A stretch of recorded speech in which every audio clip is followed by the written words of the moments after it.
Hello guys, എല്ലാവർക്കും പുതിയൊരു വീഡിയോയിലേക്ക് വീണ്ടും സ്വാഗതം. അപ്പോൾ ഇന്ന് ഈ വീഡിയോയിലൂടെ ഞാൻ സംസാരിക്കാൻ പോകുന്നത് കേരള ബ്ലാസ്റ്റേഴ്സിൻ്റെ മിഡ്ഫീൽഡിനെ കുറിച്ചാണ്. അപ്പോൾ ആ തന്നെ ബ്ലാസ്റ്റേഴ്സിൻ്റെ മിഡ്ഫീൽഡ് ഓപ്ഷനിലേക്ക് നോക്കുകയാണെങ്കിൽ ആരൊക്കെയാണ് ഇപ്പോൾ അവിടെ ഉള്ളത്? ഇന്ത്യൻ താരങ്ങളായിട്ട് വിപിൻ മോഹനൻ ഉണ്ട്, ഫ്രെഡി ഉണ്ട്, ഡാനിഷ് ഫാറൂഖ് ഉണ്ട്, മുഹമ്മദ് അസർ ഉണ്ട്, യോഹിംബ മീറ്റെ. പിന്നെ വിദേശികളായിട്ട് അറ്റാക്കിംഗ് മിഡ്ഫീൽഡറായിട്ട് അവിടെ ക്യാപ്റ്റൻ മജീഷ്യൻ അഡ്രിയാൻ ലുവന ഉണ്ട്. പിന്നെ ഡിഫൻഡർ പ്ലസ് മിഡ്ഫീൽഡറായി ദുസാൻ ലഗറ്റർ ഉണ്ട്. ദുസാൻ ലഗറ്ററിനെ കറ്റാല മിഡ്ഫീൽഡറായിട്ടാണ് കഴിഞ്ഞ സൂപ്പർ കപ്പിലൊക്കെ കളിപ്പിച്ചിട്ടുണ്ടായിരുന്നത്. കറ്റാല മിഡ്ഫീൽഡിലാണ് പുള്ളിയെ യൂസ് ചെയ്യാൻ ഉദ്ദേശിക്കുന്നതെന്നാണ് നിലവിൽ തോന്നുന്നത്. അപ്പോൾ ഇവരൊക്കെയാണ് ബ്ലാസ്റ്റേഴ്സിൻ്റെ മിഡ്ഫീൽഡ് ഓപ്ഷനായിട്ട് നിലവിലുള്ളത്. അപ്പോൾ ഈ ഒരു മിഡ്ഫീൽഡ് നോക്കിയിട്ട് നിങ്ങൾക്കൊരു ബെറ്റർ ഒരു ടോപ്പ് ക്ലാസ് മിഡ്ഫീൽഡ് എന്ന് പറയാൻ പറ്റുമോ? ISL മറ്റ് ടീമുകളെ വെച്ച് കമ്പയർ ചെയ്യുമ്പോൾ എൻ്റെ അഭിപ്രായത്തിൽ പറയുകയാണെങ്കിൽ ഒരു ഓക്കെ എന്ന് പറയാം, ഒരു ഡീസൻറ്റ് എന്ന് തന്നെ പറയാം. മറ്റുള്ള ടീമുകളെ വെച്ചൊക്കെ കമ്പയർ ചെയ്യുമ്പോൾ നമ്മൾ ടോപ്പല്ല. അതേ ടീമുകളും ഫോറിൻ മിഡ്ഫീൽഡേഴ്സ് നിലവിലുണ്ട് അവരുടെ ടീമിലൊക്കെ. നമ്മളതിലുള്ള ഫോറിൻ മിഡ്ഫീൽഡർ നോക്കുകയാണെങ്കിൽ ഞാൻ ഉദ്ദേശിക്കുന്നത് മെയിൻ ഫോക്കസ് ചെയ്യുന്നത് ഒരു ഡബിൾ പിവോട്ട്, നമ്മുടെ സെൻട്രൽ മിഡ്ഫീൽഡർ, അതുപോലെ ഡിഫൻസീവ് മിഡ്ഫീൽഡർ എന്ന രീതിയിലാണ്. അറ്റാക്കിംഗ് മിഡ്ഫീൽഡർ ആയിട്ട് നമുക്ക് ലൂണ ഉണ്ട്, അവിടെ ഓക്കെ ആണ്. ലൂണയുടെ കാര്യത്തിലായാലും എല്ലാവർക്കും അറിയാം അത്ര മികച്ച ഫോമിലല്ല പുള്ളി നിലവിൽ. ലൂണ ഈ സീസണിൽ പുള്ളി ആ പഴയ ഫോമിലേക്ക് തിരിച്ചെത്തുമെന്ന പ്രതീക്ഷയിലാണ് ബ്ലാസ്റ്റേഴ്സ് ആരാധകരായ നമ്മളൊക്കെ കാത്തിരിക്കുന്നത്. ഇനി എന്തായാലും നമുക്ക് കാര്യത്തിലേക്ക് വരാം. നമ്മുടെ മിഡ്ഫീൽഡിൽ ഞാൻ ഉദ്ദേശിക്കുന്നത് double pivot, number 6 and number 8 എന്ന രീതിയിലാണ്. അപ്പോൾ അവിടെ നല്ലൊരു മികച്ചൊരു ഓപ്ഷൻ നമുക്ക് ആവശ്യമാണ്.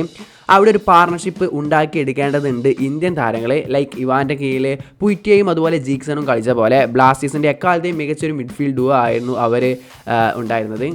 ആ ഒരു സീസണിൽ ഫൈനൽ വരെ കൊണ്ടെത്തിക്കുന്നതിൽ ഏറ്റവും പങ്കുവഹിച്ച താരങ്ങളാണ് ആ രണ്ടുപേരും, പൊയ്റ്റയും ജീക്സണും. മറ്റുള്ള ടീമുകളിലൊക്കെ വിദേശ താരങ്ങൾ മിഡ്ഫീൽഡ് ഉണ്ടായിട്ടും കളിച്ചിട്ടുണ്ടായിട്ടും നമ്മുടെ ഇന്ത്യൻ മിഡ്ഫീൽഡ് വെച്ചിട്ട് പൊരുതുന്നുണ്ടായിരുന്നു ആ സീസണിൽ.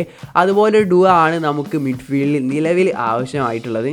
ഈ ഒരു സീസണിലും ഇന്ത്യൻ മിഡ്ഫീൽഡ് തന്നെ ആയിരിക്കും നമ്മുടെ ഡബിൾ പിവോട്ടിൽ കളിക്കാനുള്ള സാധ്യത ഉള്ളത്. എന്നെ സംബന്ധിച്ച് നോക്കുകയാണെങ്കിൽ ദുസാൻ ലഗാറ്റർ ഒന്നും അത്ര മികച്ചതായിട്ട് മിഡ്ഫീൽഡ് കളിച്ചപ്പോൾ തോന്നിയിട്ടില്ല. എല്ലാ കേരള ബ്ലാസ്റ്റേഴ്സ് ആരാധകരും പ്രതീക്ഷിച്ചിട്ടുണ്ടായിരുന്നത് ഈ സീസണിലെങ്കിലും ഒരു ഫോറിൻ മിഡ്ഫീൽഡർ വരുമെന്നാണ്. ലൈക്ക് ജാഹു, എഡു, ബേഡിയ ടൈപ്പൊക്കെ കളി മൊത്തത്തിൽ നിയന്ത്രിക്കാൻ സാധിക്കുന്ന, നല്ല പാസുകളൊക്കെ മുന്നിലേക്ക് വെച്ച് കൊടുക്കാൻ സാധിക്കുന്ന തരത്തിലുള്ള ഒരു മിഡ്ഫീൽഡറാണ് നമ്മൾ ഉദ്ദേശിക്കുന്നത്. ബട്ട് ഇത്തവണയും വന്നില്ല എന്ന് തന്നെ പറയാം. ലഗാറ്ററിനെ ഒന്നും നമുക്ക് ആ തരത്തിൽ ഉപയോഗിക്കാൻ പറ്റുന്ന പ്ലെയർ അല്ല എന്ന് തന്നെ പറയാം. ലഗാറ്റർ സൂപ്പർ കപ്പിൽ സ്റ്റാർട്ട് ചെയ്യാനുള്ള സാധ്യത കൂടുതലാണ് മിഡ്ഫീൽഡിൽ. ബട്ട് ISLലേക്ക് വരുമ്പോൾ നമ്മളൊരു ഇന്ത്യൻ മിഡ്ഫീൽഡ് തന്നെ ആയിരിക്കും കളിക്കാൻ സാധ്യത. നമ്മൾ കൂടുതലും വിങ്ങേഴ്സിനൊക്കെയാണ് ഫോറിനേഴ്സ് ആയിട്ട് സൈൻ ചെയ്തിട്ടുള്ളത്. അവരൊക്കെ വരുമ്പോൾ മിഡ്ഫീൽഡിൽ ഒരു വിദേശ താരത്തെ വെച്ച് കളിക്കാനുള്ള സാധ്യതകൾ വളരെ കുറവാണ്. ഇനി നമ്മുടെ മിഡ്ഫീൽഡിൽ കളിക്കാൻ സാധ്യതയുള്ള ഇന്ത്യൻ താരങ്ങളെ നോക്കുകയാണെങ്കിൽ അത് വിപിൻ, ഫ്രെഡി, ഡാനിഷ് എന്നീ താരങ്ങൾക്കാണ് ഞാൻ കൂടുതൽ ചാൻസ് കൊടുക്കുന്നത്. അതിൽ വിപിൻ ഒരു മെയിൻ മാൻ ആവാനുള്ള സാധ്യതകളുണ്ട്. പുള്ളിയാണ് കൂട്ടത്തിൽ കുറച്ചുകൂടി ബോൾ ക്യാരിങ് എബിലിറ്റിയും അതുപോലെ തന്നെ പാസുകളൊക്കെ മിഡ്ഫീൽഡിൽ നിന്ന് നല്ല രീതിയിൽ മുമ്പോട്ട് കൊടുക്കാൻ കഴിയുന്ന ഒരു താരമായിട്ടുള്ളത്. വിപിൻ ഇപ്പോൾ 3 സീസൺ ആയിട്ട് ബ്ലാസ്റ്റേഴ്സിന് വേണ്ടി പന്ത് തട്ടാൻ തുടങ്ങിയിട്ടായിട്ടുണ്ട്.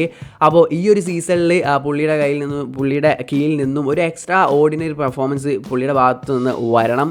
എന്നാൽ നമുക്ക് മിഡ്ഫീൽഡിൽ ഒരു പ്രതീക്ഷ വെക്കാൻ സാധിക്കുകയുള്ളതെന്നാണ് എനിക്ക് പറയാനുള്ളത് ഇന്ത്യൻ മിഡ്ഫീൽഡിനെ വെച്ച് കളിക്കുമ്പോൾ. പിന്നെയുള്ള 2 ഓപ്ഷൻ ഫ്രെഡി അതുപോലെ ഡാനിഷ് ഫാറൂഖ് ആണ്. ഈ 2 താരങ്ങളിൽ ആര് സ്റ്റാർട്ട് ചെയ്യുമെന്ന് ചോദിച്ചാൽ എല്ലാ കോച്ചുമാരും ഏറ്റവും കൂടുതൽ പ്രിഫർ ചെയ്യുന്നത് അത് ഡാനിഷ് ഫാറൂഖിനെ തന്നെയാണ്. മിക്ക ആരാധകർക്കും പുള്ളി സ്റ്റാർട്ട് ചെയ്യുന്നതിൽ അത്ര താല്പര്യമില്ല. കാരണം പുള്ളിയുടെ കയ്യിൽ നിന്ന് വരുന്ന മിസ് പാസുകളാണ്. അത് ഒഴിച്ച് നിർത്തിയ പുള്ളി സൂപ്പർ പ്ലെയർ ആണെന്ന് നമുക്ക് പറയാം. 100% ടീമിന് വേണ്ടി കമ്മിറ്റ്മെൻറ്റോടെ ചത്ത് കളിക്കുന്ന പ്ലെയറാണ് പുള്ളി. ഏത് ടീമിൻ്റെ കയ്യിൽ നിന്ന് പെട്ടെന്ന് ബോൾ റിക്കവർ ചെയ്യാൻ സാധിക്കുന്ന ഒരു പ്ലെയറാണ്. ബട്ട് ആ റിക്കവർ ചെയ്യുന്ന പന്ത് നല്ലൊരു പാസ്സാക്കി മാറ്റാൻ പലപ്പോഴും പുള്ളിക്ക് കഴിയാറില്ല. അവിടെയാണ് പുള്ളിയെ മറ്റുള്ളവർക്ക് ഇഷ്ടപ്പെടാതിരിക്കാനുള്ള ഒരു പ്രധാന കാരണമായിട്ട് വരുന്നത്.